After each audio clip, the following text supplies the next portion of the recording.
Praise Lord. ദൈവത്തിന്റെ അതിപരിശുദ്ധമായ നാമം വാഴ്ത്തപ്പെടുമാറാകട്ടെ. കുറച്ച് നാളുകൾക്ക് ശേഷം ഹോപ്പ്ഫുൾ മിനിസ്ട്രിയിൽ നിങ്ങൾ എല്ലാവരോടും കൂടെ ചേർന്ന് ആയിരിക്കുവാൻ ദൈവന്റെ ജീവിതത്തിൽ ചെയ്ത അവസരത്തെ ഓർത്ത് ഞാൻ ദൈവത്തെ സ്തുതിക്കുന്നു. എന്റെ പേര് ജസ്റ്റിന എന്നാണ്. നിങ്ങൾക്ക് എല്ലാവർക്കും എന്നെ ഓർമ്മയുണ്ടെന്നാണ് എന്റെ വിശ്വാസം. നിങ്ങളുടെ മുമ്പിൽ ദൈവവചനമായി നിൽക്കുവാൻ ദൈവന്റെ ജീവിതത്തിൽ ചെയ്ത അവസരത്തെ ഓർത്ത് ഞാൻ ദൈവത്തെ സ്തുതിക്കുന്നു. ഞാൻ ഒരു പാട്ട് പാടി തുടങ്ങാൻ ആഗ്രഹിക്കുന്നു. നിങ്ങൾ എല്ലാവരും ഒത്തിരി പാട്ട് കേൾക്കുമെന്ന് എനിക്കറിയാം. എന്നാലും എന്റെ അനുഭവത്തോട് ചേർന്ന് ഞാൻ ദൈവത്തെ സ്തുതിക്കുന്ന എന്റെ അനുഭവത്തെ കുറിച്ച് പറയുന്ന ഒരു പാട്ട് പാടി വചനത്തിലേക്ക് കടക്കാം. താൻ വാഴ്കയാ ആകുലമില്ല നാളെ ഇന്ന് ഭീതിയില്ല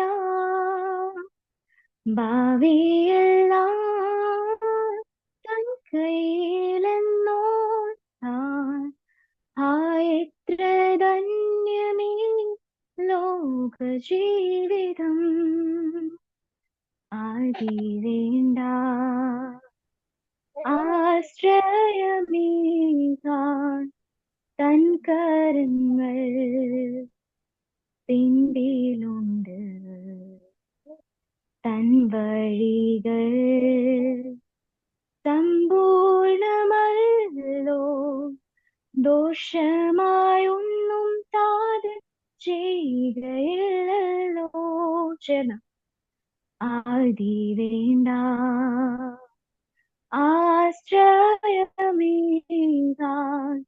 തൻ കരങ്ങൾ പിൻപിലുണ്ട് തൻ വഴികൾ സമ്പൂർണമല്ലോ ദോഷമായൊന്നും താത് ചെയ്യുകയില്ലല്ലോ. താൻ വാഴ്കയാൽ ആകുലമില്ല നാളെ ഇന്ന് ഭീതിയില്ല ഭാവിയെല്ലാം തൻ കയ്യിലെന്നോ താൻ എത്ര ധന്യമേ ലോക ജീവിതം എത്ര ധന്യമേ ലോക ജീവിതം. Praise lord. ഞാൻ ഈ പാട്ട് പാടിയപ്പോൾ ഞാൻ എന്റെ അനുഭവങ്ങളെ പറ്റി ആലോചിക്കുകയായിരുന്നു. ഞാൻ എന്റെ ഒരു ചെറിയ അനുഭവം എന്റെ ഒരു സാക്ഷ്യം കൂടി പറഞ്ഞിട്ട് ദൈവവചനത്തിലേക്ക് കിടക്കാം. നിങ്ങൾ എല്ലാവരും അറിയുന്നത് പോലെ ഞാൻ ഇപ്പം ആയിരിക്കുന്നത് ഉസ്ബെക്കിസ്ഥാൻ എന്ന് പറഞ്ഞ ഒരു ദേശത്താണ്. പഠനത്തോടനുബന്ധിച്ചായിരിക്കുന്നു. ആദ്യം ഇവിടെ വരുന്നതിന് മുന്നേ ഞാൻ ഉക്രൈൻ എന്നുള്ള പ്രദേശത്തേക്ക് കടന്നുപോയി. നിങ്ങൾ എല്ലാവരും അറിയുന്ന പോലെ കുറച്ച് വർഷങ്ങളായിട്ട് അവിടെ യുദ്ധം നടക്കുകയാണ്. ഉക്രൈനും റഷ്യയും തമ്മിലുള്ള യുദ്ധത്തിന്റെ ആ ഒരു തുടക്കത്തിന്റെ സമയത്താണ്, ഞങ്ങളവിടെ ഉണ്ടായിരുന്ന സമയത്താണ് അതിന്റെ തുടക്കം. അപ്പം ആരും പ്രതീക്ഷിച്ചില്ല. എന്റെ പപ്പയും മമ്മിയും അല്ലെങ്കിൽ നമ്മളുടെ ഫാമിലി അല്ലെങ്കിൽ നമ്മളുടെ ആ ഒരു ഇതിൽ നിൽക്കുന്നവർക്ക് ഒരു ഉറപ്പുണ്ടായിരുന്നു, ദൈവം തിരിച്ചു കൊണ്ടുവരും, ദൈവമാണ് കൊണ്ടുപോയത്, വാഗ്ദത്തം ഉള്ളതാണ്. അത് അവർക്ക് ഉറപ്പുണ്ടായിരുന്നു. പക്ഷെ ജാതികൾ പലരും നമ്മുടെ ചുറ്റുമുള്ളവർ പലരും ചിന്തിച്ച് ഞാൻ ജീവനോടെ തിരിച്ചു വരത്തില്ല, എങ്ങനെ നാട്ടിൽ എത്തും എന്ന് ചിന്തിച്ച, ഞാൻ എത്തത്തില്ലെന്ന് ചിന്തിച്ച, എന്നെ വിളിച്ച് കരഞ്ഞ, എനിക്ക് മെസ്സേജ് അയച്ച് കരഞ്ഞ കുറെ പേരുടെ മുന്നില് ഞാൻ ഇന്നും ജീവനോടെ നിൽക്കുന്നത് എന്റെ കർത്താവിന്റെ കൃപ ഒന്നുകൊണ്ട് മാത്രമാണെന്ന് എനിക്ക് 100% പറയാൻ കഴിയും. നിങ്ങളുടെ എല്ലാവരുടെയും ഉറപ്പിനും കൂടെ വേണ്ടിയിട്ടാണ് ഞാൻ എന്റെ സാക്ഷ്യം പറയുന്നത്. ഒരു സാക്ഷ്യം മറ്റൊരു സാക്ഷ്യം ഉളവാക്കുന്നു എന്നാണ് പറയുന്നത്. അപ്പം എന്റെ സാക്ഷ്യം എന്ന് പറഞ്ഞാല്, ഞാൻ ഉക്രൈന്റെ പ്രദേശത്തേക്ക് കടന്നു. ദൈവത്തിന്റെ വാഗ്ദത്ത പ്രകാരം ദൈവം എന്നോട് പറഞ്ഞു, ഞാൻ നിന്നെ ഒരു ഡോക്ടർ ആക്കും. അപ്പം അതിന്റെ പഠനത്തോടനുബന്ധിച്ച് ദൈവൻ ഉക്രൈന്റെ പ്രദേശത്തേക്ക് ആദ്യം അയച്ചു. അവിടത്തേക്ക് കടന്നുപോയത് കുറെ കാര്യങ്ങൾ പഠിക്കാനും, ദൈവം ഏതൊക്കെ സാഹചര്യത്തിന്റെ നടുവിലായാലും, യുദ്ധത്തിന്റെ നടുവിലായാലും പ്രയാസത്തിന്റെ നടുവിലായാലും ദൈവം നമ്മളെ സൂക്ഷിക്കാനല്ല, ദൈവം നമ്മളെ നടത്താൻ ശക്തനാണെന്നുള്ള ആ ഒരു ഉറപ്പ് എന്റെ ജീവിതത്തിൽ വരുത്താൻ എന്നെ പഠിപ്പിക്കാൻ വേണ്ടിയിട്ടാണ് കർത്താവ് യുക്രൈനിലേക്ക് അയച്ചെന്ന് എനിക്ക് ഉറപ്പുണ്ട്. അവിടെ ചെന്ന് ഈ യുദ്ധം തുടങ്ങുന്നു. ആ തുടങ്ങുന്ന സമയത്ത് എന്റെ പപ്പായോ മമ്മി ആരോ എന്റെ വീഡിയോ കോളിലുണ്ട്. രാവിലെ വളരെ ഒരു ശബ്ദം കേട്ട് ആണ് നമ്മൾ എഴുന്നേൽക്കുന്നത്. നമ്മൾ എണീറ്റ് നോക്കുമ്പോൾ ജനലിൽ കൂടെ കാണുന്ന ഫൈറ്റർ ജെറ്റ് പറന്നു പോകുന്നതാണ്. അപ്പൊ നമുക്ക് മനസ്സിലായി എന്തോ എന്തോ നടക്കുന്നുണ്ട്, എന്തൊക്കെയോ പ്രശ്നങ്ങളുണ്ട് ചുറ്റിനെന്ന് മനസ്സിലായി. അപ്പൊ എന്റെ പപ്പായും മമ്മിയോ ആരോ കോൾ ചെയ്യുന്നപ്പോ അവരും ഈ ശബ്ദം കേട്ടു. അവരോട് എന്ത് പറ്റി ചോദിച്ചു. ഞാൻ ഒന്നുമില്ല, ഒരു കുഴപ്പമില്ല എന്ന് പറഞ്ഞ് ഞാൻ കോള് കട്ട് ചെയ്യാൻ ഇടയായിട്ട് വന്നു. പക്ഷെ ആ ഒരു സമയത്ത് എല്ലാവരും ടെൻഷനായി. ഈ ശബ്ദം കേട്ട് എല്ലാവരും ഹോസ്റ്റലിലെ എല്ലാവരും എഴുന്നേറ്റ് അങ്ങോട്ടും ഇങ്ങോട്ടും ഓടുന്നു. എല്ലാവരും കരയുന്നു, വീട്ടിൽ വിളിച്ച് കരയുന്നു. എല്ലാവരും പ്രശ്നത്തിലും ഇതിലായിരുന്നപ്പം കർത്താവ് എന്റെ ഉള്ളിൽ ഒരു ധൈര്യം തന്നു. കാരണം എനിക്ക് ഉറപ്പുണ്ടായിരുന്നു. കാരണം എന്റെ മേൽ ദൈവത്തിന്റെ ഒരു വാഗ്ദത്തം ഉണ്ട്. ആ ഒരു വാഗ്ദത്തം നിവൃത്തിയാവുന്നത് വരെ എന്റെ പ്രാണനെ തൊടാൻ ദൈവം സമ്മതിക്കത്തില്ല. ഇപ്പൊ നമ്മൾ ഇയ്യോബിന്റെ ഒരു എക്സാമ്പിൾ എടുത്താൽ തന്നെ ഇയ്യോബിന്റെ ജീവിതത്തിൽ ഒത്തിരി പ്രയാസങ്ങൾ വന്നു, അല്ലെ? ഇയ്യോബിന്റെ ജീവിതത്തിൽ ഒത്തിരി ഒത്തിരി പ്രയാസങ്ങൾ വന്നത് ദൈവത്തോട് കൂടുതൽ അടുപ്പിക്കാൻ, ദൈവത്തോട് എത്രത്തോളം വിശ്വസത്തോടെ നിൽക്കാൻ കഴിയും എന്നുള്ള ഒരു ഒരു ഒരു ടെസ്റ്റിംഗ് ആയിരുന്നു. അപ്പൊ അതുപോലെ എന്റെ ലൈഫിൽ അങ്ങനെ കടന്നു വന്നപ്പോ എനിക്ക് 100% ഉറപ്പുണ്ട്. എന്റെ പ്രാണനെ തൊടാൻ ദൈവം സമ്മതിക്കത്തില്ല എന്നുള്ളൊരു കാര്യം എനിക്ക് 100% ഉറപ്പുണ്ടായിരുന്നു. അതിനുശേഷം നമ്മൾക്ക് കുറച്ച് ദിവസം, ഒരു 5 ദിവസത്തോളം യുദ്ധത്തിന് സമയത്ത് നമ്മൾ അവിടെ ആയിരുന്നു. അപ്പം ബങ്കറിൽ ഇരിക്കേണ്ടി വന്നു. അങ്ങനെ ഞങ്ങളുടെ കയ്യിൽ ഫുഡ് തീർന്നപ്പം നമുക്ക് പുറത്ത് പോയി മേടിക്കാൻ 11 മണി വരെ, രാവിലെ 9 മണി തൊട്ട് 11 മണി വരെ ഒരു സമയം ഞങ്ങൾക്ക് തന്നു. പോയി അടുത്ത എവിടുന്നാന്ന് വെച്ചാൽ നമുക്ക് ഫുഡ് വാങ്ങിച്ചോ, 11 മണിക്കുള്ളിൽ ഞങ്ങൾ ഹോസ്റ്റലിൽ കയറിയിരിക്കണം. അപ്പൊ നമ്മള് ഫുഡ് വാങ്ങാൻ വേണ്ടിയിട്ട് നമ്മുടെ കയ്യിൽ ഏകദേശം എല്ലാം തീർന്നപ്പോ നമ്മൾ ഫുഡ് വാങ്ങാൻ വേണ്ടി പോയി. അപ്പൊ നമ്മൾ നടന്നു പോയി. ആ സമയത്ത് തിരക്കായോണ്ട് നമുക്ക് ക്യാബോ ടാക്സിയോ ഒന്നും കിട്ടത്തില്ല. അപ്പൊ നമ്മള് അങ്ങനെ നടന്നു പോയി, കടയിൽ പോയി സാധനങ്ങൾ വാങ്ങിച്ചു. പക്ഷെ അവിടുന്ന് സാധനം വാങ്ങി എല്ലാം കഴിഞ്ഞു. അവിടെ തിരക്കാണ്, ഭയങ്കര തിരക്കാണ്, സാധനങ്ങളെല്ലാം തീരുവാണ്. അപ്പം ഏകദേശം ഒരു 11:30 ആയി. ഞങ്ങളോട് 11 മണിക്ക് മുന്നേ കയറണം എന്ന് പറഞ്ഞാണ്. കാരണം പിന്നെ സൈറൻ അടിക്കും, കർഫ്യൂ ആവും, നമുക്ക് പിന്നെ ബുദ്ധിമുട്ടാണ്. അപ്പം 11:30 ആയി. ക്യാബ് ഒന്ന് ബുക്ക് ചെയ്യാൻ നോക്കിയിട്ട് കിട്ടുന്നില്ല. ഞങ്ങള് കുറച്ചൊരു 4 പേരുണ്ടായിരുന്നു. ഞങ്ങൾ അവിടെ നിന്ന് സാധനമൊക്കെ ആയിട്ട് ഇറങ്ങി നടക്കാൻ തീരുമാനിച്ചു. ഒരു 1.5-2 കിലോമീറ്റർ ഉണ്ട് ഹോസ്റ്റലിലോട്ട്. ഞങ്ങള് ആ തണുപ്പത്ത് ഞങ്ങൾ ഇറങ്ങി നടന്നു. ഞങ്ങൾ ഹോസ്റ്റലിൽ കയറി വന്ന് ഒരു 5 മിനിറ്റ് കഴിഞ്ഞപ്പം ഞങ്ങളുടെ ഹോസ്റ്റലിൽ ഞങ്ങൾക്ക് കേൾക്കാം ഒരു ഭയങ്കര എവിടെയോ ബോംബ് വീണ് പൊട്ടിയ ഒരു ശബ്ദം ഞങ്ങൾ കേട്ടു. ഞങ്ങൾ അന്വേഷിച്ച് വന്നപ്പോൾ ഞങ്ങൾ പോയ ആ കടയുടെ അടുത്താണ് ആ ബോംബ് വീഴുന്നത്. അപ്പം ദൈവം നമ്മളെ എങ്ങനെ സൂക്ഷിക്കും എന്നുള്ളത്, ദൈവത്തിന്റെ ചിറകിന്റെ മറവിലാണ് നമ്മളായിരിക്കുന്നത്. ദൈവത്തിന് നമ്മളെ സൂക്ഷിക്കണം എന്നുണ്ടെങ്കിൽ അത് ഏത് ബോംബോ ഏത് യുദ്ധമോ എന്ത് പ്രയാസമോ ആയിക്കോട്ടെ, യുദ്ധമൊന്നും ദൈവത്തിന് ഒരു വിഷയമല്ല. അല്ലെങ്കിൽ നമ്മളെ ദൈവം സൂക്ഷിക്കാൻ ദൈവം നിശ്ചയിച്ചിട്ടുണ്ടെങ്കിൽ ആ സൂക്ഷിക്കുക തന്നെ ചെയ്യും. പിന്നെ ഒരു കാര്യം, എന്റെ പപ്പായും മമ്മിയും ദൈവം ഒത്തിരി ബലപ്പെടുത്തി. എന്നെ ദൈവം ഒത്തിരി ബലപ്പെടുത്തി. ബാക്കി എല്ലാവരും വീട്ടുകാരെല്ലാരും വിളിച്ച് കരയുമ്പോഴും വിഷമിക്കുമ്പോഴും ടെൻഷൻ അടിക്കുമ്പോഴും എന്റെ പപ്പയും മമ്മിയും എന്നെ ധൈര്യപ്പെടുത്തി. ദൈവം കൊടുത്ത ഒരു ധൈര്യമാണത്. അതുപോലെ തന്നെ എനിക്കാണെങ്കിലും ആ യുദ്ധത്തിന്റെ സമയത്ത് ബാക്കി എല്ലാവരും ടെൻഷൻ അടിച്ച് എഴുന്നേറ്റിരിക്കുമ്പോഴും ഞാൻ അവിടെ സമാധാനത്തോടെ കിടന്നുറങ്ങി. എന്റെ മനസ്സിൽ ഈ യുദ്ധം തുടങ്ങുന്നതിന് കുറച്ച് 2 ദിവസം മുന്നേ എന്റെ മനസ്സിൽ ദൈവം ഒരു വാക്യം വന്നു. നമ്മൾ സങ്കീർത്തനം 4-8 പറഞ്ഞത്, ഞാൻ സമാധാനത്തോടെ കിടന്നുറങ്ങും, നീ അല്ലോ യഹോവ എന്നെ നിർഭയം വസിക്കുമാറാക്കുന്നു എന്നുള്ളൊരു വാക്യം എന്റെ മനസ്സിൽ വന്നു. അപ്പൊ ഞാൻ വിചാരിച്ചു, എനിക്ക് സമാധാനത്തിന് കുഴപ്പമൊന്നുമില്ലല്ലോ, ഞാൻ ഉറങ്ങുന്നുമുണ്ട്, കുഴപ്പമൊന്നുമില്ലല്ലോ, പിന്നെ എന്താ അങ്ങനെ ഒരു വാക്യം തന്നെ. പക്ഷെ ആ യുദ്ധത്തിന്റെ സമയത്ത് എനിക്ക് മനസ്സിലായി, ബാക്കി എല്ലാവരും ടെൻഷൻ അടിച്ചിരുന്നപ്പോഴും ഞാൻ അവിടെ സ്വസ്ഥമായിട്ട് ഞാൻ കിടന്നുറങ്ങി. നമുക്ക് എഴുന്നേറ്റ് പോകേണ്ട ഒരു സാഹചര്യം വരുമ്പോൾ മാത്രമേ ഞാൻ അവിടെ എഴുന്നേറ്റുള്ളൂ. ഞാനപ്പോ കിടന്നുറങ്ങി. എല്ലാവരും എന്റെ അടുത്ത് ചോദിച്ചു, നീ എങ്ങനെ ഈ യുദ്ധത്തിന് ബോംബ് വീഴുന്ന ശബ്ദത്തിന് ഇടയ്ക്ക് കിടന്ന് ഉറങ്ങുന്നത്? ഞാൻ പറഞ്ഞു, നമുക്ക് ആ ഒരു ഉറപ്പുണ്ട്, ദൈവം നമ്മളെ സൂക്ഷിക്കും. നമ്മൾ പിന്നെ അപ്പം ദൈവത്തിന്റെ ആ ഒരു കൃപ കൂടെ ഉണ്ടായിരുന്നു. ദൈവം എന്നെ കുറെ കാര്യങ്ങൾ അവിടെ പഠിപ്പിച്ചു. അപ്പൊ അതാണ് എന്റെ അനുഭവ സാക്ഷ്യം.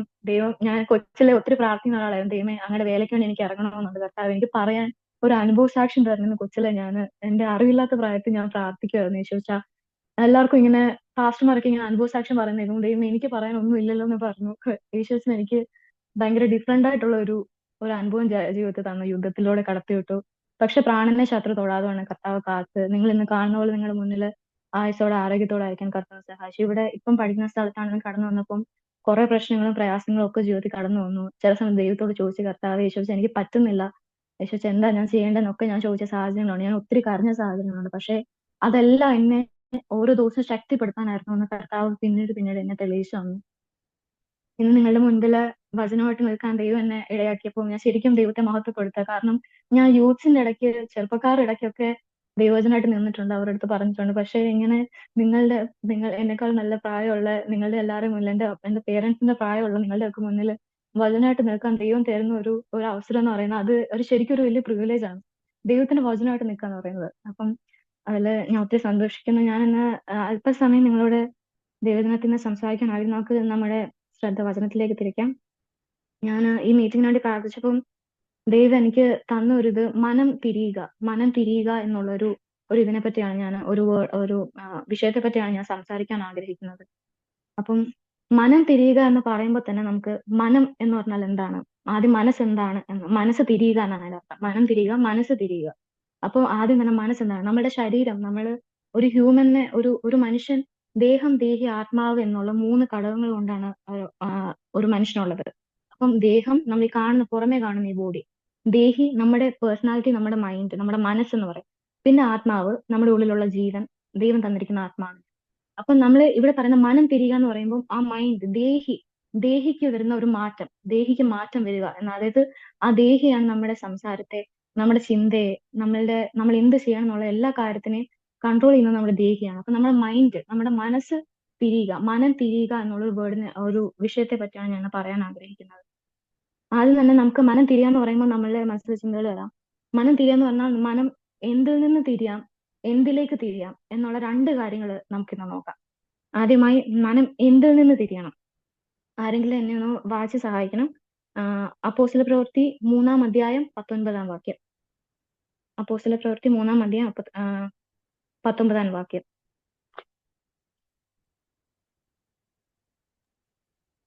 ആകയാൽ നിങ്ങളുടെ പാപങ്ങൾ മാഞ്ഞു കിട്ടേണ്ടതിന് മാനസാന്തരപ്പെട്ട് തിരിഞ്ഞുകൊള്ളുവിൻ.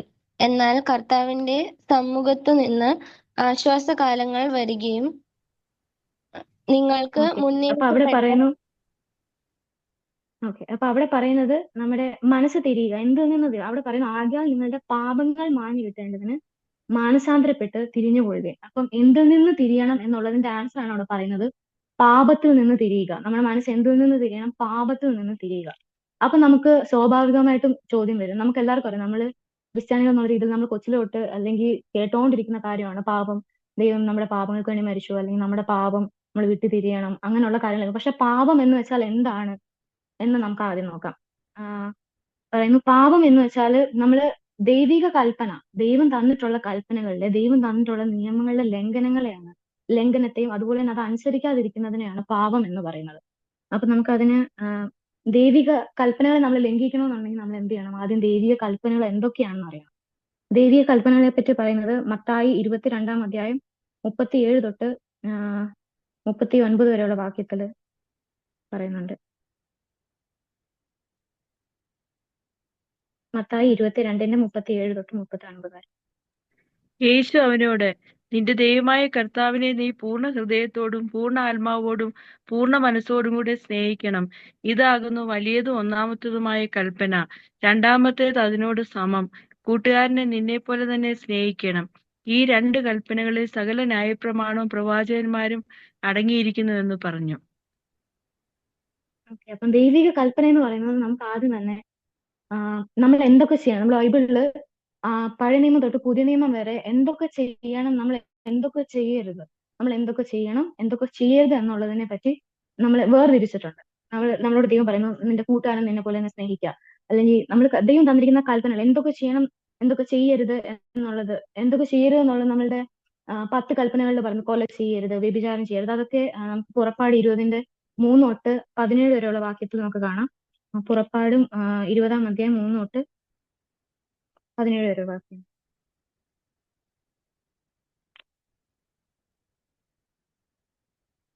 അതിനകത്ത് 3 തൊട്ട് ഞാനല്ലാതെ അന്യദൈവങ്ങൾ നിനക്ക് ഉണ്ടാകരുത്, ഒരു വിഗ്രഹം ഉണ്ടാക്കരുത്. നീതേ സ്വർഗത്തിൽ എങ്കിലും താഴെ ഭൂമിയിലുമെങ്കിലും ഭൂമിക്ക് കീഴെ വെള്ളത്തിൽ എങ്കിലും ഉള്ളത് യാതൊന്നിന്റെ പ്രതിമയും അരുത്. അവയെ നമസ്കരിക്കുകയോ സേവിക്കുകയോ ചെയ്യരുത്. നിന്റെ ദൈവമായ യഹോവയായ ഞാൻ തീക്ഷ്ണതയുള്ള ദൈവം ആകുന്നു. എന്നെ പകയ്ക്കുന്നവരിൽ പിതാക്കന്മാരുടെ അകൃത്യം 3-ാമത്തെയും 4-ാമത്തെയും തലമുറ വരെ മക്കളുടെ മേലും സന്ദർശിക്കുകയും എന്നു സ്നേഹിച്ച് എന്റെ കൽപ്പനകളെ പ്രമാണിക്കുന്നവർക്ക് 1000 തലമുറ ദയ കാണിക്കുകയും ചെയ്യുന്നു.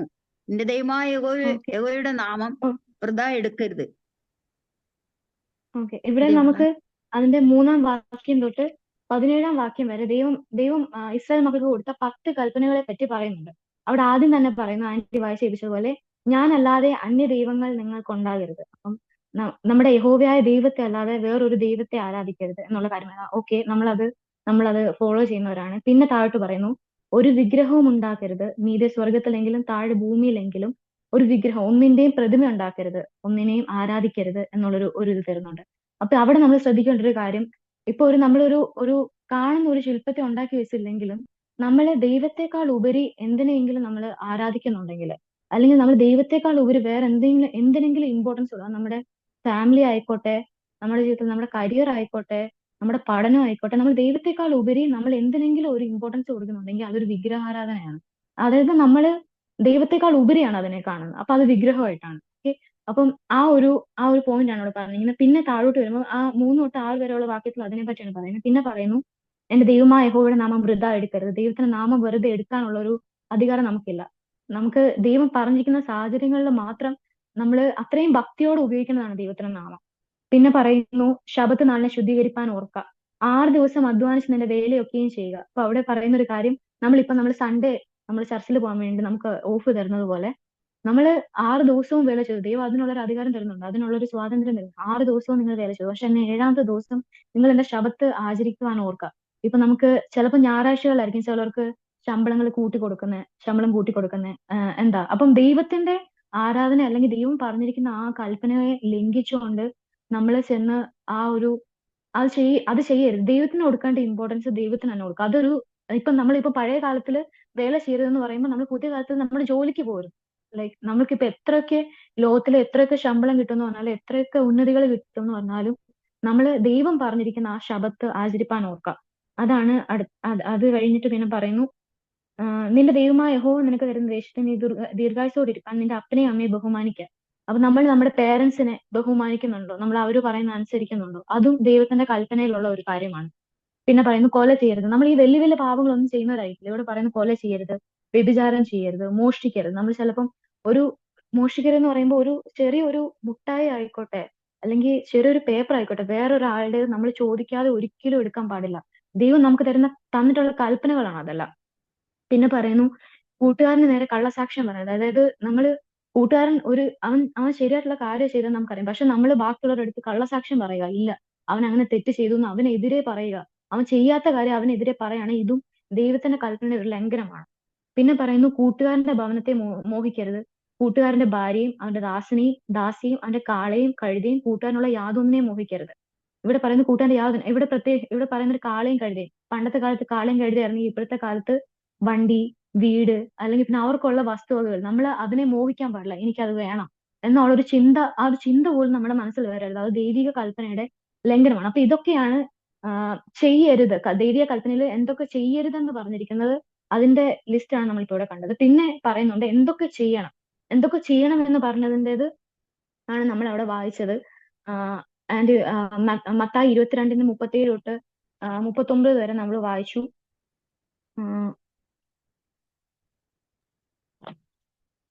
യേശു അവനോട്, നിന്റെ ദൈവമായ കർത്താവിനെ നീ പൂർണ്ണ ഹൃദയത്തോടും പൂർണ്ണ ആത്മാവോടും പൂർണ്ണ മനസ്സോടും കൂടെ സ്നേഹിക്കണം. ഇതാകുന്നു വലിയ കൽപ്പന. അപ്പൊ അവിടെ നമ്മൾ എന്ത് ചെയ്യണം എന്നുള്ളത്, ഇത്രയും നേരം നമ്മൾ പറഞ്ഞു എന്ത് ചെയ്യരുത്, ദൈവിക കൽപ്പനയിൽ എന്തൊക്കെ ചെയ്യരുതെന്ന് പറഞ്ഞു നമ്മൾ പറഞ്ഞു. ഇവിടെ പറയുന്നത് ഇനി നമ്മൾ എന്താ ചെയ്യേണ്ടത്, ഇതൊക്കെ ചെയ്യരുത് എന്നാ പിന്നെ നീ എന്ത് ചെയ്യണം.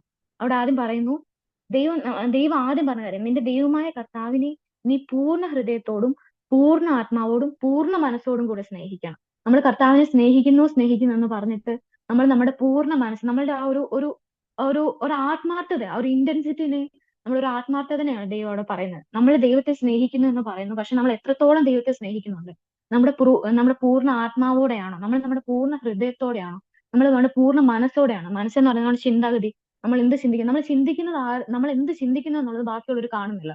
അല്ലെങ്കിൽ നമ്മൾ പ്രവർത്തിക്കുന്നത് മാത്രമേ ആൾക്കാർ കാണുള്ളൂ. പക്ഷെ നമ്മൾ ചിന്തിക്കുന്നത്, നമ്മുടെ ഹൃദയത്തിന്റെ വിചാരങ്ങളെ ദൂരത്ത് നിന്ന് ഗ്രഹിക്കുന്ന ഒരു കർത്താവിനെയാണ് നമ്മൾ ആരാധിക്കുന്നത്. അപ്പൊ നമ്മുടെ ചിന്തകള് ദൈവത്തിനെ പ്രസാദിപ്പിക്കുന്നതാണ്. നമ്മൾ ദൈവത്തെ സ്നേഹിക്കുന്ന രീതിയിൽ നമ്മളുടെ ചിന്തയിൽ നമ്മൾ ദൈവത്തെ സ്തുതിക്കാറുണ്ടോ? നമ്മൾ ചിന്തിക്കുമ്പോൾ നമ്മൾ മറ്റുള്ളവരെ കുറ്റം പറയുകയാണോ, അതോ നമ്മൾ ദൈവത്തെ സ്നേഹിക്കുകയാണോ? ദൈവത്തെ സ്തുതിക്കുക. നമ്മൾ എപ്പോഴും മനസ്സിൽ എത്ര പേര് സ്തോത്രം പറഞ്ഞു നടക്കും? അപ്പൊ ഇതൊക്കെ ദൈവം നമ്മൾ ചെയ്യണം എന്ന് പറഞ്ഞിട്ടുള്ള ദൈവിക കൽപ്പനയാണ്. നമ്മൾ ദൈവത്തെ സ്നേഹിക്കണം പൂർണ്ണ മനസ്സോടെ, പകുതി മനസ്സോടെ എന്നല്ല, പൂർണ്ണ മനസ്സോടെ പൂർണ്ണ ഹൃദയത്തോടെ ദൈവത്തെ സ്നേഹിക്കാൻ നമുക്ക് കഴിയണം. അത് ദൈവിക കൽപ്പനയിൽ നമ്മൾ ചെയ്യേണ്ട കാര്യം. പിന്നെ പറയുന്നു, രണ്ടാമത്തേതോ അതിനോട് സമം, കൂട്ടുകാരനെ നിന്നെ പോലെ തന്നെ സ്നേഹിക്കണം. നമ്മളെ എങ്ങനെ സ്നേഹിക്കും? നമുക്ക് ഇഷ്ടമുള്ള കാര്യങ്ങളെ നമുക്ക് ചെയ്യും. നമുക്കിപ്പോ ഒരു ആഹാരം കഴിക്കാൻ തോന്നി നമ്മൾ കഴിക്കും, അല്ലെ നമുക്ക് നല്ലൊരു വസ്ത്രം ഇടാൻ തോന്നി നമ്മൾ ഇടും. അങ്ങനെ നമ്മൾ എന്ത് ചെയ്യണമെന്ന് ആഗ്രഹിക്കുന്നു, അതേപോലെ തന്നെ നമ്മൾ നമ്മുടെ കൂട്ടുകാരനെ സ്നേഹിക്കണം. നമ്മുടെ കൂട്ടുകാരന് ഒരു ആവശ്യമാണോ, നമ്മുടെ കൂട്ടുകാരന് നമ്മൾ അറിയ ഒരു കുറവുണ്ട്, അവർക്ക് എന്തെങ്കിലും ഒന്ന് ചെയ്തു കൊടുക്കാം, നമ്മളെ എങ്ങനെ സ്നേഹിക്കും? നമ്മളായിരുന്നു ആ സ്ഥാനത്ത്, നമുക്ക് എന്ത് ചെയ്യും എന്നുള്ളത് പോലെ തന്നെ നമ്മൾ നമ്മുടെ കൂട്ടുകാരനെ സ്നേഹിക്കാൻ ഇടയായിത്തീരണം. എന്നിട്ട് അവിടെ പറയുന്നു ഈ രണ്ട് കൽപ്പനകളിൽ സകല ന്യായപ്രമാണം അടങ്ങിയിരിക്കുന്നു. അതായത് ദൈവത്തെ സ്നേഹിക്കുകയും പിന്നെ അതുപോലെ തന്നെ നമ്മുടെ കൂട്ടുകാരനെ എന്ന് പറയുമ്പോൾ തന്നെ നമ്മുടെ കുടുംബത്തെ, നമ്മളുടെ സഹോദരങ്ങളെ, ഇതെല്ലാം അതിനകത്ത് ഉൾക്കൊണ്ടിട്ടുണ്ട്. അപ്പൊ നമ്മളെ എങ്ങനെ സ്നേഹിക്കാൻ അറിയുന്നു നമ്മൾ കേട്ടിട്ടില്ലേ? നമുക്ക് എന്ത് ചെയ്ത് കിട്ടണമെന്ന് നമ്മൾ ആഗ്രഹിക്കുന്നു, അതുപോലായിരിക്കും നമ്മൾ മറ്റുള്ളവരോട് പെരുമാറുന്നത്, നമ്മൾ മറ്റുള്ളവർക്ക് ചെയ്തു കൊടുക്കേണ്ടത്. അപ്പം ദൈവം നമ്മളെ കുറിച്ച് എന്താണ് ആഗ്രഹിക്കുന്നത്? നമ്മൾ ദൈവത്തെ പൂർണ്ണ മനസ്സോടെ സ്നേഹിക്കുക, നമ്മൾ മറ്റുള്ളവർക്ക് നമ്മളെ സ്നേഹിക്കുന്നത് പോലെ ബാക്കിയുള്ളവർക്കും കാര്യങ്ങൾ ചെയ്തു കൊടുക്കുക. അപ്പൊ ഇത് രണ്ടുമാണ് ദൈവിക കൽപ്പന എന്നുള്ളതിനകത്ത് ഉൾക്കൊണ്ടിരിക്കുന്നത്. അപ്പം ദൈവിക ഈ കൽപ്പനകളെ നമ്മൾ അനുസരിക്കാതിരിക്കുകയോ, നമ്മൾ ഈ ഇപ്പൊ ചെയ്യണം എന്ന് പറഞ്ഞ കാര്യങ്ങൾ ചെയ്യാതിരിക്കുകയോ, ചെയ്യരുതെന്ന് പറഞ്ഞ കാര്യത്തെ ലംഘിക്കുകയോ ചെയ്യുന്നത് എന്താണ്? പാപമാണ്. അപ്പം നമ്മൾ എന്തിൽ നിന്നാണ് നമ്മുടെ മനസ്സിൽ തിരിക്കേണ്ടത്? ദൈവം നമ്മളോട് പറഞ്ഞിട്ടുള്ള ദൈവിക കൽപ്പനയിൽ നിന്ന് ദൈവിക കൽപ്പന ഒരിക്കലും നമ്മൾ എന്ത് ചെയ്യാൻ പാടില്ല, തെറ്റിക്കാൻ പാടില്ല. നമ്മൾ ആ പാപം ചെയ്യാൻ പാടില്ല. ആ പാപത്തിൽ നമ്മൾ പോയാൽ നമ്മൾ അതിൽ നിന്ന് നമ്മുടെ മനസ്സ് തിരിക്കണം, മനം തിരിക്കുക. പിന്നെ അതുപോലെ തന്നെ പാപം എന്ന് പറയുന്നത് സത്യത്തിന്റെ പരിജ്ഞാനം ലഭിച്ച ശേഷം നമ്മൾ അറിയാതെ ചെയ്യുന്ന തെറ്റുകളുണ്ട്. നമ്മൾ ഇതൊരു തെറ്റാണെന്ന് അറിയാതെ നമ്മുടെ ജീവിതത്തിൽ തെറ്റുകൾ സംഭവിക്കും. നമ്മളെല്ലാവരും മനുഷ്യർ, നമുക്ക് എന്തായാലും തെറ്റുകൾ വരാം. പക്ഷെ നമ്മൾ അതൊരു തെറ്റാണെന്ന് അറിഞ്ഞതിന് ശേഷം, അത് എബ്രായർ 10:26 പറയുന്നുണ്ട്. എബ്രായർ 10-ാം 26 വാക്യം. സത്യത്തിന്റെ അതിവിടെ എങ്ങനെയാണ്? ലഭിച്ച ശേഷം നാം മനഃപൂർവ്വം പാപം ചെയ്താൽ പാപങ്ങൾക്ക് വേണ്ടി ഇനി ഒരു യാഗവും ശേഷിക്കാതെ ന്യായവിധിക്കായി ഭയങ്കരമായ ഒരു പ്രതീക്ഷയും എതിരികളെ അവിടെ പറയുന്നത് സത്യത്തിന്റെ പരിജ്ഞാനം എന്ന് പറഞ്ഞാല് നമുക്ക് ദൈവം ഇതൊരു തെറ്റാണ് നീ ചെയ്യുന്നത്, അല്ലെങ്കിൽ നമ്മൾ ചെയ്തു പോയത് ഒരു തെറ്റാണെന്ന് ദൈവം നമുക്കൊരു പരിജ്ഞാനം തന്നു. ആ സത്യത്തിനെ കുറിച്ച് ഒരു പരിജ്ഞാനം തന്ന ശേഷം നമ്മൾ ആ തെറ്റിലേക്ക് പോവുകയാണെങ്കിൽ അതിന് ഒരു പ്രായശ്ചിത്തമില്ലെന്നാണ് പറയുന്നത്. നമ്മൾ ഇവിടെ വായിച്ച പോലെ പാപം ചെയ്താൽ പാപങ്ങൾക്ക് വേണ്ടി ഒരു യാഗം.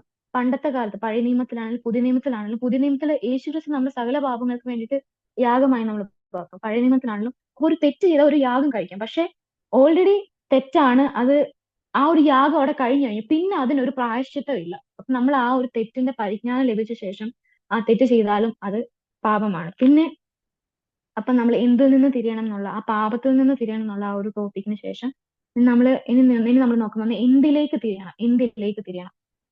അപ്പോസ്തല പ്രവൃത്തി 26-ാം അധ്യായം 20-ാം വാക്യം. അപ്പോസ്തല പ്രവൃത്തി 26:20.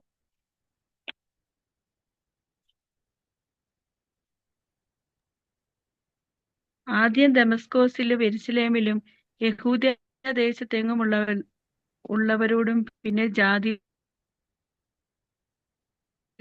മാനസാന്തരപ്പെട്ട് ദൈവത്തിങ്കിലേക്ക് തിരിഞ്ഞ് മാനസാന്തരത്തിന് യോഗ്യമായ പ്രവൃത്തികൾ ചെയ്യണമെന്ന് പ്രസംഗിച്ചു. ഓക്കെ, അപ്പൊ അവിടെ നമ്മൾ കാണുന്നു മാനസാന്തരപ്പെട്ട് നമ്മുടെ മനസ്സിന് മാറ്റം വന്ന് നമ്മൾ ആരിലേക്ക് തിരിയണം? മാനസാന്തരപ്പെട്ട് ദൈവത്തിങ്കിലേക്ക് തിരിഞ്ഞ്. അപ്പൊ അതാണ് നമ്മുടെ പാപത്തിൽ നിന്ന് മനം തിരിഞ്ഞ് നമ്മൾ എന്തിലേക്ക് മനം തിരിയണം? ദൈവത്തിലേക്ക് മനം തിരിയണം.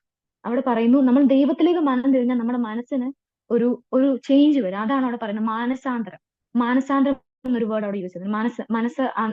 മനസ്സിന് അന്തരം സംഭവിക്കുക, അതായത് ഒരു ചേഞ്ച് സംഭവിക്കുക എന്നുള്ളതാണ് ആ വേർഡിന്റെ അർത്ഥം. നമ്മൾ പാപങ്ങൾ ചെയ്തു പോയി, ഓക്കെ, നമ്മൾ അതിന് അല്ലെങ്കിൽ അതിന് നമുക്ക് ദൈവത്തോട് ക്ഷമ ചോദിച്ച് നമ്മൾ ദൈവത്തിലേക്ക് തിരിയുമ്പോൾ നമ്മുടെ മനസ്സിന് സംഭവിക്കുന്ന ഒരു ചേഞ്ച് ആണ് അവിടെ പറയുന്നത് മാനസാന്തരം. നമ്മുടെ മനസ്സ് ഫുള്ളി ചേഞ്ച് ആവുകയാണ് അവിടെ ചെയ്യുന്നത്. എന്നിട്ട് ഒരു മനുഷ്യൻ ദൈവത്തിലേക്ക് തിരിഞ്ഞോ, അല്ലെങ്കിൽ നമ്മൾ വേറെ ആരെയും വിലയിരുത്തണം, നമ്മൾ നമ്മളെ തന്നെ വിലയിരുത്താൻ നമ്മൾ ദൈവത്തിലേക്ക് തിരിഞ്ഞോ, നമ്മൾ ദൈവത്തിലേക്ക് നമ്മുടെ മനസ്സ് തിരിച്ചോ, നമുക്ക് എന്തെങ്കിലും മാനസാന്തരം വന്നോ എന്ന് അറിയാൻ നമുക്ക് ചെയ്യാൻ പറ്റുന്ന കുറച്ച് കാര്യങ്ങളുണ്ട്. ഇവിടെ പറയുന്നു ഒരാൾക്ക് മാനസാന്തരം വന്നാൽ ആ മാനസാന്തരത്തിന് യോഗ്യമായ ഫലം കായ്ക്കും. ഇപ്പൊ ഏതെങ്കിലും ഒരു ചെടി നടുക, ഇപ്പൊ മാവ നടുന്നുണ്ടെങ്കിൽ അത് മാങ്ങയെ തരത്തുള്ളൂ, പ്ലാവ കൊടുക്കുന്നെങ്കിൽ ചക്കയെ തരത്തുള്ളൂ. അപ്പൊ അതുപോലെ തന്നെ നമ്മളുടെ ഉള്ളിൽ വന്നിരിക്കുന്ന വിത്ത് ഏതാണോ, നമ്മളുടെ ഉള്ളിൽ വന്നത് മാനസാന്തരം എന്നുള്ളതാണെങ്കിൽ ആത്മാവിന്റെ ഫലങ്ങൾ നമ്മുടെ ജീവിതത്തിൽ മാനസാന്തരത്തിന് തക്കമായ ഫലങ്ങൾ കായ്ക്കാൻ ഇടയായിട്ട് വരും.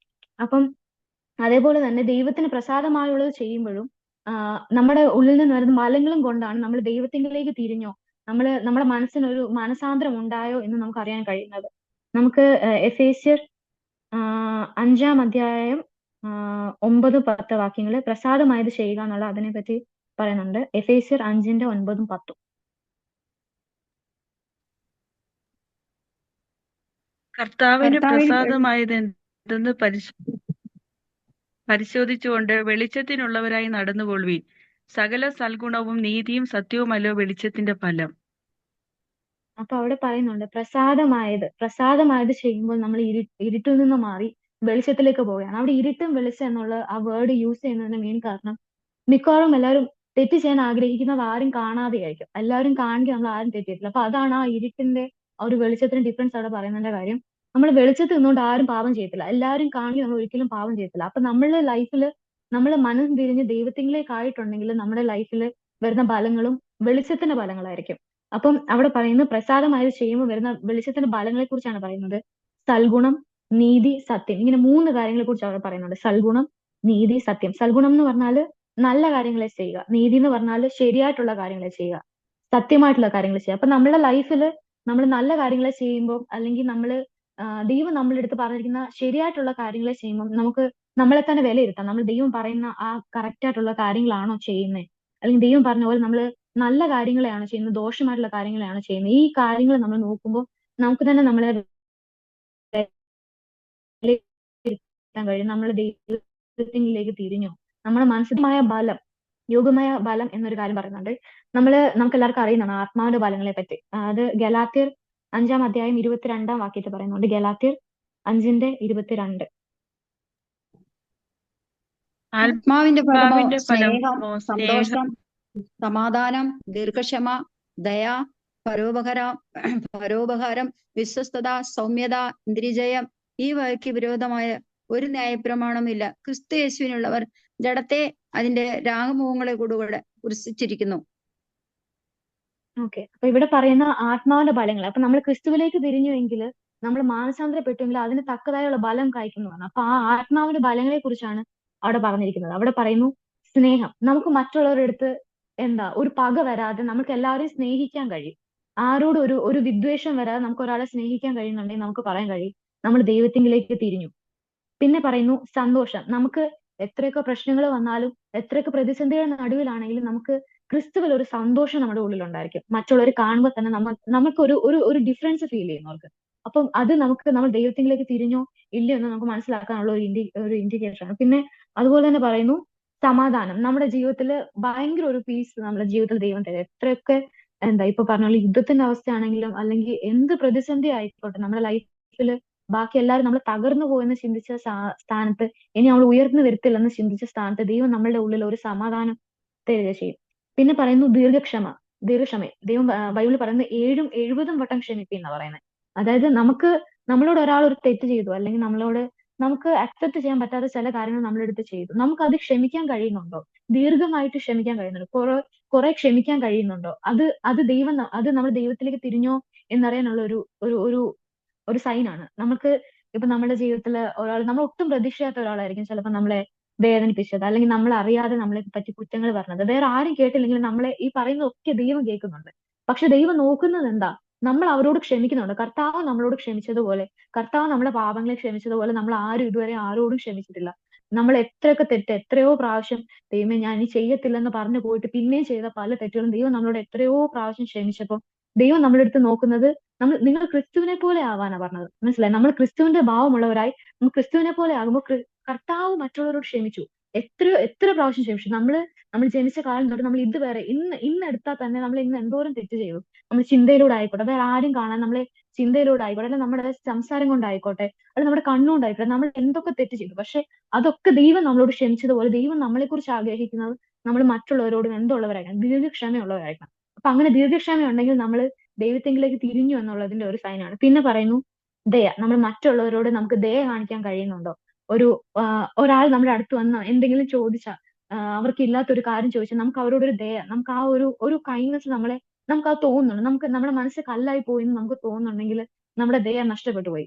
നമുക്ക് ആ ഒരു ദയ ഉണ്ടെങ്കിൽ നമുക്ക് ഒരിക്കലും ഒരാളുടെ ഒരു പ്രശ്നം കണ്ടിട്ട് നമുക്ക് ചിരിച്ചോണ്ട് നിൽക്കാൻ കഴിയത്തില്ല. നമുക്ക് അവരുടെ കൂടെ കരയാൻ കഴിയുന്നുണ്ട്, അല്ലെങ്കിൽ നമുക്ക് അവരെ നമ്മുടെ പ്രാർത്ഥനയിൽ ഓർക്കാൻ കഴിയുന്നുണ്ടോ? അപ്പൊ അതൊക്കെ നമ്മൾ ദൈവത്തോട് ചേർന്നാണോ, അതോ ദൈവത്തിൽ നിന്ന് തിരിഞ്ഞ് പാപത്തിലേക്ക് തിരിഞ്ഞാണോ, ദൈവത്തിലേക്ക് തിരിഞ്ഞാണോ നമുക്ക് മനസ്സിലാക്കാനുള്ള സൈനാണ്. പിന്നെ പറയുന്നു പരോപകാരം. പരോപകാരം എന്ന് പറഞ്ഞാൽ നമ്മൾ മറ്റവർക്ക് ഉപകാരം ചെയ്യുന്നത്. നമ്മൾ ഒന്നും പ്രതീക്ഷിക്കാതെ, തിരികെ ഒന്നും പ്രതീക്ഷിക്കാതെ, നമ്മൾ കൊടുക്കുമ്പോൾ എനിക്കത് കിട്ടും എന്നുള്ള രീതിയിലല്ല നമ്മൾ ചെയ്യേണ്ടത്. പക്ഷെ നമുക്കൊന്നും ലഭിക്കത്തില്ലെന്ന് അറിഞ്ഞിട്ട് നമ്മൾ ദൈവത്തിന് വേണ്ടിയിട്ട് നമ്മൾ മറ്റുള്ളവർക്ക് വേണ്ടിയിട്ട് ചെയ്യാൻ നമ്മൾ തയ്യാറാണ്. നമുക്ക് ആ ഒരു സവിശേഷത, ആ ഒരു കാര്യം നമുക്ക് ചെയ്യാൻ കഴിയുന്നുണ്ട് എന്നുള്ള കാര്യം നമ്മൾ ചിന്തിക്കേണ്ടിയിരിക്കും. പിന്നെ പറയുന്ന വിശ്വസ്തത.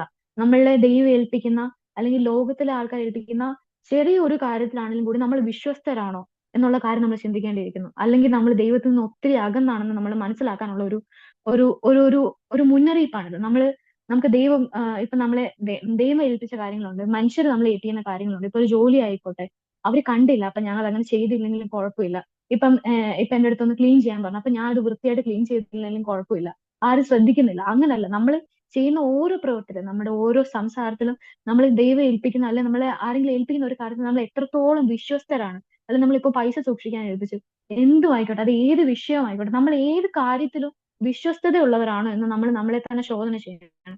പിന്നെ പറയുന്നു സൗമ്യത. നമ്മളെ കാണുന്നവര് നമുക്ക് അഹങ്കാരമാണെന്നാണോ പറയുന്നത്, അതോ അവനെ കണ്ടാലേ അറിയാം ഭയങ്കര സൗമ്യത ഉള്ള ഒരാളാ എന്ന് മറ്റുള്ളവർക്ക് പറയാൻ കഴിയുന്നുണ്ട്. നമ്മൾ തന്നെ ചിന്തിക്കണം, നമ്മളെ കാണുന്നവർ നമ്മളോട് എന്താ പറയുന്നത്. നമ്മളൊരു സൗമ്യത ഉള്ളവരാ, അവളെ കണ്ടാലേ അവൾ ദൈവത്തിന്റെ പൈതലാണെന്ന് ആൾക്കാർക്ക് പറയാൻ കഴിയുന്നുണ്ടോ എന്ന് നമ്മൾ നമ്മളെ തന്നെ ശോധന ചെയ്യണം. പിന്നെ പറയുന്നു ഇന്ദ്രിയ ജയം. നമ്മുടെ നാക്കുകൊണ്ട്, നമ്മുടെ കണ്ണുകൊണ്ട്, നമ്മുടെ ചെവി കൊണ്ട്, നമ്മുടെ ചിന്ത കൊണ്ട് നമ്മൾ എന്തൊക്കെ തെറ്റ് ചെയ്യും. നമ്മളിപ്പോ ആരും കാണുന്നില്ലായിരിക്കും, നമ്മൾ മാത്രം ഇരിക്കുമ്പോൾ നമ്മളെല്ലാവരും സ്വയം ശോധന ചെയ്താൽ മതി. ഇപ്പൊ നമ്മുടെ കണ്ണുകൊണ്ട് വേറെ ആരും കണ്ടില്ല നമ്മൾ തെറ്റ് ചെയ്തോ, അല്ലെങ്കിൽ നമ്മുടെ നാക്കുകൊണ്ട് ആരും കേട്ടില്ല നമ്മൾ തെറ്റ് ചെയ്തോ, പക്ഷെ നമ്മൾ ഓരോരുത്തരുടെ അടുത്ത് പറയുന്ന ഓരോ വാക്കുകളും അവരുടെ മനസ്സിനെ വേദനിപ്പിക്കുന്നതാണോ, ഞാനിത് ചെയ്താൽ ദൈവമേ അവരെ വേദനിപ്പിക്കുമോ, ദൈവമേ അങ്ങയുടെ നാമം ദുഷിക്കപ്പെടുമോ എന്നുള്ള ഒരു ചിന്ത നമ്മുടെ മനസ്സിൽ ഉണ്ടായിട്ട് വേണം നമ്മൾ എന്ത് കാര്യം ചെയ്താലും. അതുകൊണ്ടാണ് പറയുന്നത് നമ്മുടെ മനസ്സിന് വലിയൊരു പങ്കുണ്ട്. നമ്മുടെ മനസ്സാണ് ഈ കാര്യങ്ങളെല്ലാം കൺട്രോൾ ചെയ്യുന്നത്. നമ്മൾ ബോഡി കൊണ്ട് നമ്മൾ എന്ത് ചെയ്യണം എന്നുള്ളത് നമ്മുടെ മനസ്സാണ് കൺട്രോൾ ചെയ്യുന്നത്. എനിക്കിപ്പോ അതൊന്ന് ചെയ്യണം, അത് നമ്മുടെ മനസ്സാണ് കൺട്രോൾ ചെയ്യുന്നത്. ആ മനസ്സിനെ നമ്മൾ ആത്മാവ് കൊണ്ട് നമ്മൾ അതിനെ ജയിക്കാൻ ഇടയാക്കണം. നമുക്ക് തെറ്റുകളിലേക്ക് കൂടുതൽ പോകാനല്ല, ആ ഒരു ജയത്തോടെ ഒരു ആത്മാവിന്റെ ബലങ്ങൾ കായ്ക്കുന്ന, ആ മനം തിരിഞ്ഞ് ആ ആത്മാവിന് മാനസാന്തരത്തിന് ബലം കായ്ക്കുന്നവരായിട്ട് ജീവിക്കാനാണ് കർത്താവ് നമ്മളെ കുറിച്ച് ആഗ്രഹിക്കുന്നത്. പിന്നീട് പറയുന്നു ഇങ്ങനെ മനം തിരിയുന്നില്ലെങ്കിൽ, ഇപ്പൊ നമ്മൾ ഇത്ര നാൾ പറഞ്ഞു പാപത്തിൽ നിന്ന് മനം തിരിയുക, ദൈവത്തിലേക്ക് മനം തിരിയുക. ഇനിയും നമ്മൾ തിരിഞ്ഞില്ലെങ്കിൽ നമുക്ക് സംഭവിക്കാൻ പോകുന്ന എന്താണ് എന്നുള്ളതിനെ പറ്റി പറയുന്നു. സങ്കീർത്തനം 7-ാം അധ്യായം അതിന്റെ 12-ാം വാക്യത്തിൽ പറയുന്നു, മനം തിരിയുന്നില്ലെങ്കിൽ അവൻ തന്റെ വാളിന് മൂർച്ച കൂട്ടും, അവൻ തന്റെ വില്ല് കൊലിച്ച് ഒരുക്കിയിരിക്കുന്നു. അപ്പൊ മനം തിരിയുന്നില്ലെങ്കിൽ എന്ത് ചെയ്യും? കർത്താവ് ദൈവത്തിന്റെ വാളിന് മൂർച്ച കൂട്ടും. വാളിന് മൂർച്ച കൂട്ടുന്നത് ആരും ഷോക്കേസ് വെക്കാനല്ല, അതുകൊണ്ട് ഉപയോഗിക്കാനാ, വെട്ടാണ്. അപ്പം നമ്മുടെ ജീവിതത്തില് നമ്മൾ എത്ര എത്ര ദൈവം പറഞ്ഞു വന്നിട്ടും, ദൈവിക കൽപ്പനകളെ പറഞ്ഞു വന്നിട്ടും ദൈവത്തിലേക്ക് നമുക്ക് തിരിയാൻ കഴിയുന്നില്ലെങ്കിൽ നമ്മുടെ ജീവിതത്തിൽ എന്തുവരും ന്യായവിധികൾ വരാൻ ഇടയായിട്ട് വരും. പക്ഷേ അതിന് ബെസ്റ്റ് എക്സാമ്പിൾ ആണ് നമ്മൾ കാണുന്നുണ്ട്. നമ്മുടെ നല്ല മുന്തിരിവള്ളി ആ ഒരു എക്സാമ്പിളിനെ പറ്റി പറയുന്നുണ്ട്. യോഹന്നാൻ 15-ാം അധ്യായം അതിന്റെ 1 തൊട്ട് ഉള്ള വാക്യത്തില് അവിടെ പറയുന്നത്, ഞാൻ ഞാൻ സാക്ഷാൽ സാക്ഷാൽ മുന്തിരിവള്ളിയും മുന്തിരിവള്ളിയും എന്റെ പിതാവ് തോട്ടക്കാരനും ആകുന്നു. എന്നിൽ കായ്ക്കാത്ത കൊമ്പൊക്കെയും അവൻ നീക്കിക്കളയുന്നു, കായ്ക്കുന്നതൊക്കെയും അധികം ഫലം കായ്ക്കേണ്ടതിന് ചെത്തി വെടിപ്പാക്കുന്നു. ഞാൻ നിങ്ങളോട് സംസാരിച്ച വചന നിമിത്തം നിങ്ങൾ ഇപ്പോൾ ശുദ്ധിയുള്ളവരാകുന്നു. എന്നിൽ വസിപ്പിൻ, ഞാൻ നിങ്ങളിലും വസിക്കും. കൊമ്പിന് മുന്തിരിവള്ളിയിൽ വസിച്ചല്ലാതെ സ്വയമായി കായ്പാൻ കഴിയാത്തതുപോലെ എന്നിൽ വസിച്ചല്ലാതെ നിങ്ങൾക്ക് കഴിയുകയില്ല. ഞാൻ മുന്തിരിവള്ളിയും നിങ്ങൾ കൊമ്പുകളുമാകുന്നു. ഒരുത്തൻ എന്നിലും ഞാൻ അവനിലും വസിക്കുന്നു എങ്കിൽ അവൻ വളരെ ഫലം കായ്ക്കും. എന്നെ പിരിഞ്ഞ് നിങ്ങൾക്ക് ഒന്നും ചെയ്യുവാൻ കഴിയുകയില്ല.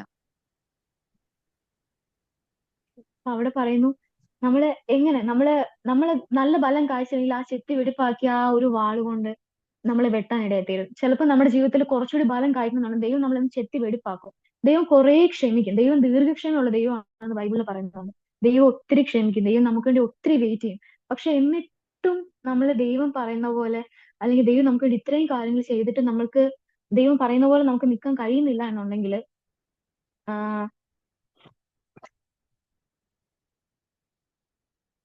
കേൾക്കാവോ? കേൾക്കാം.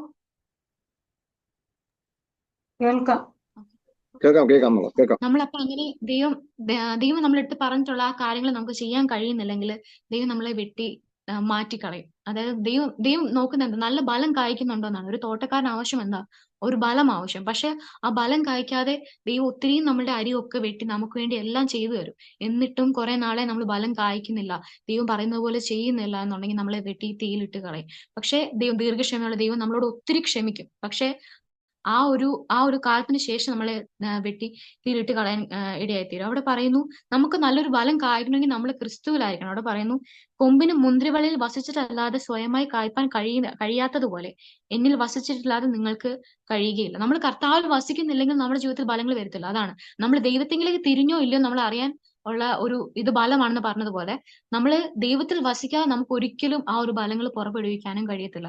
അപ്പൊ നമുക്ക് ആ ഒരു ബലങ്ങൾ പുറപ്പെടുവിക്കാൻ കഴിയുന്നുണ്ടെങ്കിൽ നമ്മൾ കർത്താവിൽ വസിക്കുന്നു എന്നുള്ളതാണ് അതിന്റെ വലിയൊരു ഉദാഹരണം, അല്ലെ അതിന്റെ അടിസ്ഥാനം അതാണ്. അപ്പം നമ്മുടെ ലൈഫിൽ ദൈവം ദീർഘക്ഷമയോടെ നമ്മൾ ഇത്രത്തോളം കൊണ്ട് നടത്തി. ദൈവം ചിലപ്പം എനിക്കറിയത്തില്ല എന്തുകൊണ്ടാണ് എനിക്ക് ഈ ഒരു ടോപ്പിക് യേശുവിന് തന്നതെന്ന് എനിക്കറിയത്തില്ല. പക്ഷെ ദൈവം ഇത് ആരോട്ടെങ്കിലും ഒക്കെ സംസാരിച്ചിട്ടുണ്ടെന്ന് എനിക്ക് ഉറപ്പാണ്. കാരണം ദൈവം നമുക്കൊരു വാണിംഗ് തരുന്നതാ. ദൈവം നമ്മളോട് പറയുക, ഞാൻ ദീർഘക്ഷമയോടെ നിനക്ക് വേണ്ടി വെയിറ്റ് ചെയ്യുക, നീ എന്നിലേക്ക് തിരി, നീ പാപത്തിലേക്കല്ല തിരിയേണ്ടത്, നീ എന്നിലേക്ക് തിരി. പാപം ചെറുതായിക്കോട്ടെ വലുതായിക്കോട്ടെ, കള്ളം പറയുന്നത് മുതൽ കൊല്ലുന്നത് വരെ എല്ലാം ഒരേ കാറ്റഗറി. പാപം എന്നുള്ളൊരു കാറ്റഗറി ഇല്ല, വലിയ പാപം ചെറിയ പാപം എന്നൊന്നുമില്ല. ദൈവം പറയുന്നത് പാപം എന്നുള്ളൊരു കാറ്റഗറിയിൽ അതിനാക്കിയിരിക്കുന്നത്. അപ്പൊ നമ്മൾ നമ്മുടെ പാപത്തെ വിട്ട് തിരിഞ്ഞ് ക്രിസ്തുവിലേക്ക് നോക്കുവാൻ, ദൈവത്തിങ്കിലേക്ക് നോക്കുവാൻ നമുക്ക് കഴിയുന്നുണ്ടോ, നമ്മൾ ദൈവത്തിങ്കിലേക്ക് നോക്കുന്നുണ്ടോ എന്നുള്ള കാര്യം നമ്മൾ നമ്മളെ സ്വയം വിലയിരുത്തണം. വേറെ ആരും നമ്മളെ വിലയിരുത്തണം, നമ്മളും വേറെ ആരെയും വിലയിരുത്താൻ പോകണ്ട. നമ്മൾ നമ്മളെ തന്നെ കർത്താവിന്റെ സന്നിധിയിൽ താഴ്ത്തിരുത്തി, കർത്താവെ യേശോപ്പച്ച എന്റെ ജീവിതത്തിലെ ഈ പ്രവൃത്തികൾ അങ്ങിലേക്ക് തിരിയുന്നതാണോ അതോ എന്നെ പാപത്തിലേക്ക് കൂടുതൽ തിരിയിക്കുന്നതാണോ എന്നുള്ളത് നമ്മൾ തന്നെ സ്വയം ശോധന ചെയ്ത് ദൈവമേ അങ്ങയ്ക്ക് തക്കതായ ബലം, അങ്ങിൽ വസിക്കുമ്പോൾ ഉള്ള ഒരു ബലം കായ്ക്കാൻ അപ്പ എന്നെ സഹായിക്കണമെന്ന് നമ്മൾ ഓരോ ദിവസവും പ്രാർത്ഥിച്ചുകൊണ്ട് നമുക്ക് ജീവിക്കാം. നമ്മൾ അറിയുന്ന പോലെ നമ്മുടെ കർത്താവിന്റെ വരവ് ഏറ്റവും ആസന്നമായിരിക്കുകയാണ്. നമുക്ക് ഇവിടെ ആയിരിക്കുമ്പം എനിക്ക് പിന്നെ പറയാനുള്ള വേറൊരു കാര്യം എന്ന് പറഞ്ഞാല് നമ്മൾ ഒരിക്കലും ലോകത്തിലെ കാര്യങ്ങൾ ആഗ്രഹിക്കുന്നവരായിരിക്കരുത്. നമ്മൾ ഇതിനകത്തെല്ലാം ഈ ബലം കായ്ക്കുന്നതും ഇതെല്ലാം എന്തിനാണ്? കർത്താവിലേക്ക് മനം തിരിഞ്ഞത് എന്തിനാണ്? നമ്മൾക്ക് എന്തെങ്കിലും നേട്ടങ്ങൾക്ക് വേണ്ടിയിട്ടല്ല. നമ്മുടെ കർത്താവിനെ നമുക്ക് വേണ്ടി മരിച്ച നമ്മുടെ കർത്താവിനെ നേരിട്ട് കാണാൻ, നമ്മുടെ അന്യരല്ല സ്വന്തം കണ്ണാൽ തന്റെ മുഖം കാണാൻ, നമ്മൾ കർത്താവിനെ നേരിട്ട് കണ്ട് നമ്മൾ വിശുദ്ധന്മാരോടുകൂടി ദൈവത്തെ സ്തുതിക്കാൻ, അവിടെ ചെന്നിട്ടുള്ള സ്വർഗത്തിലെ എന്തെങ്കിലും അല്ലെങ്കിൽ കൊട്ടാരങ്ങൾക്ക് വേണ്ടിയിട്ടോ മുത്തിനോ കിരീടത്തിനോ ഒന്നും, അതൊക്കെ ദൈവം തരും. അതൊക്കെ ദൈവത്തിന്റെ വിശ്വസ്തതയാണ്. പക്ഷെ നമ്മൾ അതിനുവേണ്ടി ആയിരിക്കില്ല. ഒരിക്കലും ഇവിടെ ആയിരിക്കുമ്പോൾ നമുക്ക് ഇത് വേണം അത് വേണം എന്ന് പറയുന്ന പോലെ സ്വർഗത്തിൽ ചെന്ന് എനിക്ക് അത് വേണം ഇതിന് അതിനല്ല. നമ്മൾക്ക് വേണ്ടി മരിച്ച, നമുക്ക് വേണ്ടി സ്വന്തം പുത്രനെ യാഗമാക്കി തന്ന പിതാവിന് വേണ്ടിയിട്ട് നമുക്ക് വേണ്ടി ഈ ലോകത്തിലേക്ക് വന്ന് ഞാനൊക്കെ ചിന്തിക്കാറുണ്ട്, ദൈവമേ എന്തെങ്കിലും അടുക്കള ചെയ്യുമ്പോൾ ചെറുതായിട്ടൊന്നും കൈ മുറിഞ്ഞ ഭയങ്കര വേദനയാ. യേശുവിന് എന്തോരം വേദന അനുഭവിച്ചു നമുക്ക് വേണ്ടിയിട്ടല്ലേ?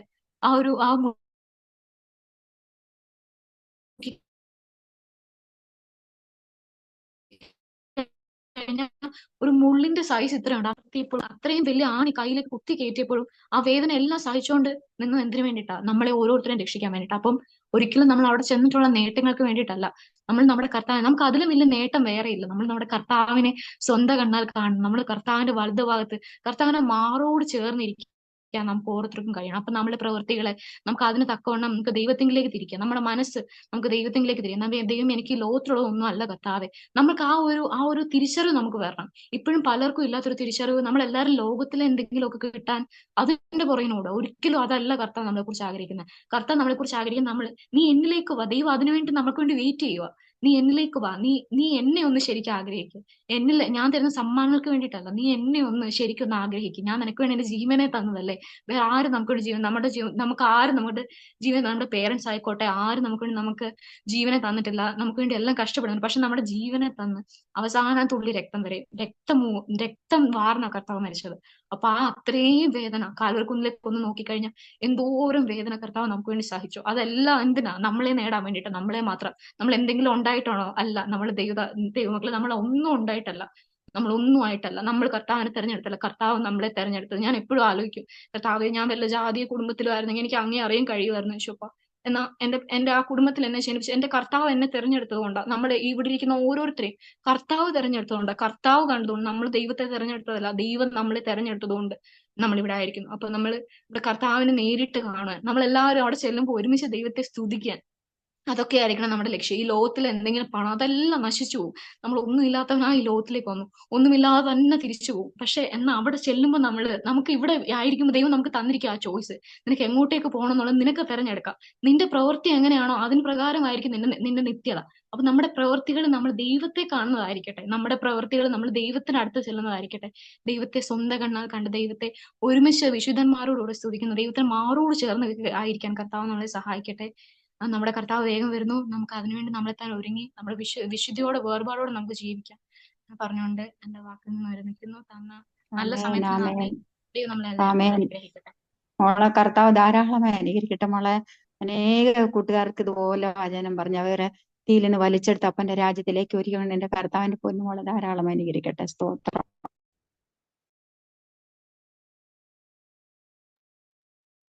Anti praise lord, praise lord. ഷാൻജിമോളെ നിങ്ങൾക്ക് എല്ലാവർക്കും അറിയാലോ, എൻ്റെ ഇളയ ബ്രദർ സാജന്റെ മകളാ. അവളെ കർത്താവ് ഉപയോഗിച്ച് തോർത്ത് ഞാൻ ദൈവത്തെ സ്തുതിക്കുക. ഞാൻ ഇന്ന് ഇന്ന് തീർത്തും പറഞ്ഞ് ടിജിക്ക് വരാൻ പറ്റാത്തതുകൊണ്ട് മോളോട് പറയാമെന്ന് പറഞ്ഞു, ടിജിയുടെ മോളോട്. അവളിപ്പം സൗദിയിലുണ്ട്. എന്നാൽ അവൾക്കും അവൾക്കും പറ്റുന്നില്ല. അപ്പം ഞാനിങ്ങനെ വിഷമിച്ച് എന്തോ ചെയ്യും. ഞാനപ്പം ഷാൻജിമോള് രാവിലെ എന്നെ വിളിച്ചപ്പോൾ ഞാൻ പറഞ്ഞു, മോനെ ഇന്ന് നീ ഒരു മെസ്സേജ് പറ.